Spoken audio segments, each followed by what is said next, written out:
Man, these sets are so cool, but I really don't have the money at the moment. If there only was another modern LEGO Star Wars set that came with 2 Starfighters and a affordable price that I coincidentally already had in my backlog of sets. Wait a minute.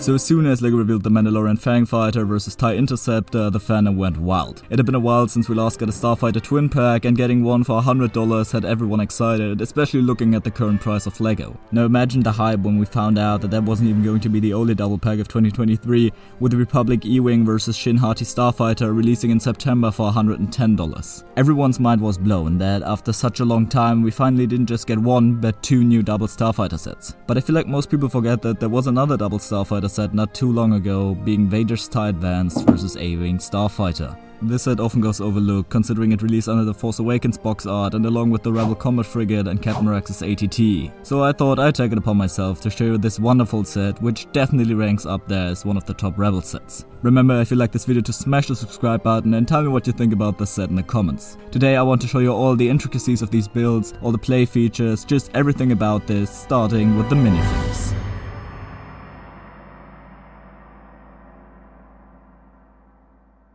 I have to say, for $90, which was this set's original retail price, I'd have liked a figure or 2 more.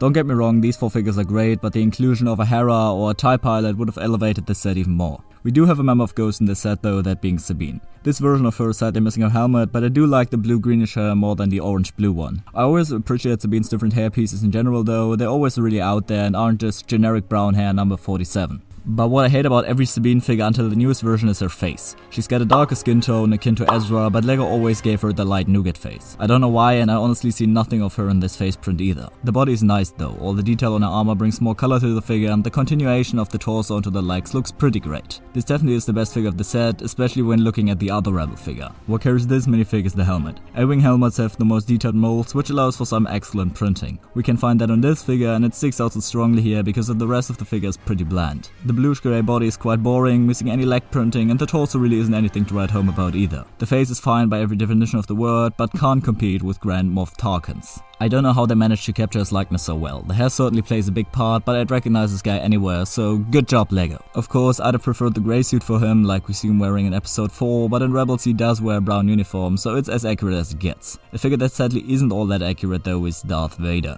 Now, I'm looking at this figure from a 2023 standpoint. Sure, in 2016 this figure might have been a big deal, but looking at it with the newest Vader in mind, it doesn't quite hit the same. Yeah, there's no arm printing, but even the torso printing is kind of just okay, and honestly, I can't talk about this figure fairly with the new one in mind. It's just too good, and this one just can't compare anymore. The helmet is nice though, I really like the 2-piece design, but sadly you won't see a lot of it. Because once you place the figure in the set, both him and the A-Wing pilot disappear, so why don't we just look at the RZ-1 A-Wing Interceptor and Darth Vader's TIE Advanced X1.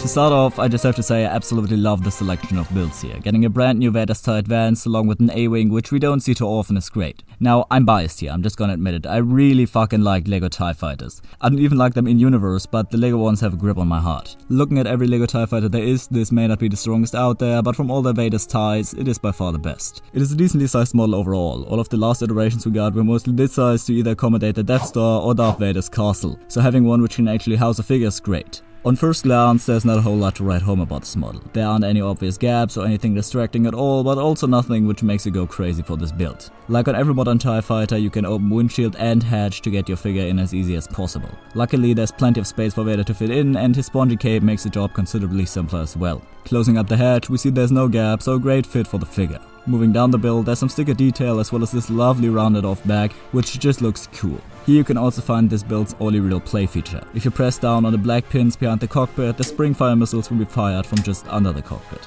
The wings look pretty good as well, even if I'd have wished they'd have tiled off this middle section. Right now it's just very sturdy, and I feel like the tiled look would have made it seem even sleeker. A build that isn't sleek at all, but beautiful in its own right, is the A-Wing. I feel like I have to preface this with the words, this isn't a pretty ship. We've seen many A-Wings over the years, and most of them do look very elegant with either white and red or white and green. Not this one though. The combination of grey, green, yellow and brown makes this one look dirty and kinda patched together, and honestly, I think it looks great. I love getting weird ships in Lego form, and if I can get a crappy looking A-wing, that's great. In the middle of the ship we of course have the cockpit. No printing, no sticker, so simple but good looking. Inside we have a control panel and more than enough space for a figure to comfortably fit in. Now this build also comes with spring shooters, but in a way I've never seen before and haven't since. You have to pull back the middle of the ship and then the two of them shoot out from underneath the front. It's interesting, but I get why they haven't used that feature again, just because it's much more difficult than just pushing a pin or something like that. The last great thing about the set is actually below the build being retractable landing gear. It's something we don't see too often anymore and it kinda makes me sad. But now that I've talked about everything here, let's get to the final verdict.